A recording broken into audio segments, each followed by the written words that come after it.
চট্টগ্রামের লাল দিঘির পাড়ে চলছে লোকজ বৈশাখী মেলা। মাঠ ও আশপাশের প্রায় 4 বর্গ কিলোমিটার এলাকায় গত বৃহস্পতিবার থেকে 3 দিনের এই মেলা চলছে। দেশের বিভিন্ন প্রান্ত থেকে আসা ব্যবসায়ীরা গৃহস্থালী পণ্যের পসরা সাজিয়ে বসেছেন। প্রথম দিন থেকে উৎসবের আমেজ বিরাজ করছে এই অঞ্চলের মানুষের মাঝে। লোকে লোকারণ্যে পরিণত হয়েছে গোটা এলাকা। আব্দুল জব্বার সওদাগর 1909 সালে চট্টগ্রামে বলি খেলার প্রবর্তন করেছিলেন। ব্রিটিশ বিরোধী আন্দোলনে তরুণ ও যুবকদের উদ্বুদ্ধ করতে কুস্তি বা বলি খেলা শুরু করেছিলেন লালদিঘি মাঠে। সেই থেকে প্রতি বছর বৈশাখ মাসের 12 তারিখ বলি খেলা অনুষ্ঠিত হয়ে আসছে। আর এই বলি খেলা ও মেলা ঘিরে কয়েক লাখ মানুষের সমাগম হয়েছে। ফার্স্টের দিন হয়তো ভিড় ছিল না, আজকে খুব জমজমাট হয়ে উঠেছে মেলা। জব্বরের বলি খেলা আজকে অনেক বছর ধরে আমাদের ঐতিহ্যবাহী মেলা। ছোটবেলা থেকে আসতেছি বলতে গেলে, একদম ছোট থেকে আব্বুর সাথে আসতাম, আম্মুর সাথে আসতাম। আসা হয় না তেমন, এই বছর আসলাম, ভালো লাগলো। আমিও নিয়েছি মাটির অনেক কিছু, আর ফুলদানিতে সাজানোর জন্য কিছু ফুল নিয়েছি। খুব সুন্দর লাগছে। আর সকাল থেকে প্রায় আমরা এখানে 7টা থেকে এখানে আছি। দর্শক, মেলার এখনকার খবর জানাতে লালদিঘি মাঠ থেকে সরাসরি যোগ দিচ্ছেন সহকর্মী সাইফুল মাহমুদ। সাইফুল, বৈশাখী মেলায় মানুষের উচ্ছ্বাস আনন্দ কেমন দেখছেন? এছাড়া শেষ দিনে ভিড় কেমন হয়েছে জানাবেন আমাদের। যে নীরা আসলে যেমনটি বলেছেন, শেষ দিনে কিন্তু মেলা উপলক্ষে এত প্রচুর লোকের সমাগম হচ্ছে। এই মুহূর্তে কিন্তু আসলে এখানে কিন্তু আসলে দাঁড়ানোর মতো জায়গা নাই বললেই চলে। প্রচুর লোকের সমাগম, যতই আসলে বিকাল গড়াচ্ছে ততই কিন্তু লোকজনের সংখ্যা কিন্তু বাড়তে শুরু করেছে। এবং একটা বিষয় জানিয়ে রাখি, সেটি হচ্ছে যে এই জব্বারের বলি খেলা উপলক্ষে কিন্তু 3 দিন ব্যাপী যে এই মেলা অনুষ্ঠিত হচ্ছে, বৃহস্পতিবার ছিল প্রথম দিন, সেদিন কিন্তু আসলে লোকজনের সংখ্যা একটু কম ছিল। আজ শেষ দিন, এই শেষ দিন উপলক্ষে এত প্রচুর লোকজনের সমাগম হয়েছে।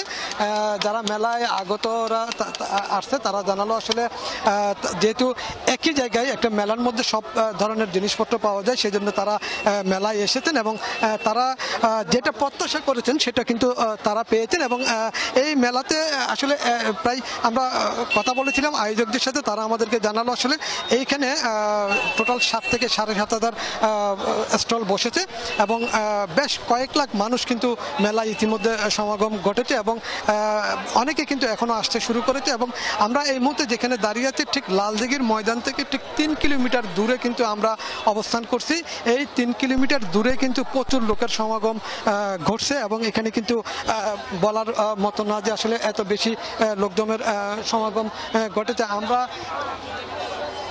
আমরা আসলে যদি একটু বলে থাকি, আসলে সেটি হচ্ছে যে এই মেলাকে ঘিরে কিন্তু আসলে দেশের বিভিন্ন প্রান্ত থেকে কিন্তু আসলে লোকজন আসতে শুরু করেছিল এবং সেই জন্য আসলে এখানকার যারা আয়োজক কমিটি আছে তারা কিন্তু সেভাবে ব্যবস্থা নিয়েছিলেন এবং চট্টগ্রাম সিটি কর্পোরেশন এবং চট্টগ্রাম সিএমপির কমিশনার তারা কিন্তু আসলে এই মেলা উপলক্ষে পর্যাপ্ত পরিমাণে নিরাপত্তার ব্যবস্থা করেছেন। আমরা মেলায় আগত একজনের সাথে একটু কথা বলবো, আসলে যিনি মেলায় এসেছেন, আমরা একটু জানতে চাইবো আসলে মেলায় এসেছেন, এটি একটি চট্টগ্রামের ঐতিহ্য, কেমন লাগতেছে? আসলে খুব ভালো লাগছে। আসলে এটা যুগ যুগ ধরে এটা হয়ে আসছে, এটা আমাদের চট্টগ্রামের একটা ঐতিহ্য।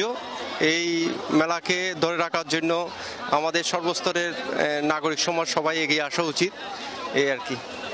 আমরা শুনছিলেন আসলে মেলায় আগতর একজনের বক্তব্য, তিনি যেটা জানালো আসলে এই ঐতিহ্যকে আসলে ধরে রাখার দরকার আছে বলে তারা মনে করেন। এবং এখানে যারা দোকান নিয়ে এসেছেন তারা কিন্তু দেশের বিভিন্ন জায়গা থেকে এসেছেন, তাদের সাথে আমরা কথা বললাম। তারা জানালো আসলে মেলা যেহেতু 3 দিন, আসলে 3 দিনে বেচা বিক্রি করে তাদের যেই দূর দূরান্ত থেকে আসা হয় সেটা কিন্তু তাদের পোষায় না। এই জন্য এই মেলাকে তারা কিন্তু আরও 2 দিন বাড়ানোর জন্য তারা দাবি করেছেন। এবং মেলায় আগত অতিথিরা যারা মেলায় এসেছেন তারা কিন্তু খুবই খুশি, যেহেতু এক জায়গায় সবগুলো পণ্য পাওয়া যায়, সেজন্য তারা কিন্তু খুবই খুশি হয়েছেন। এবং যারা মেলাতে আসতেছেন তারা জানালো আসলে।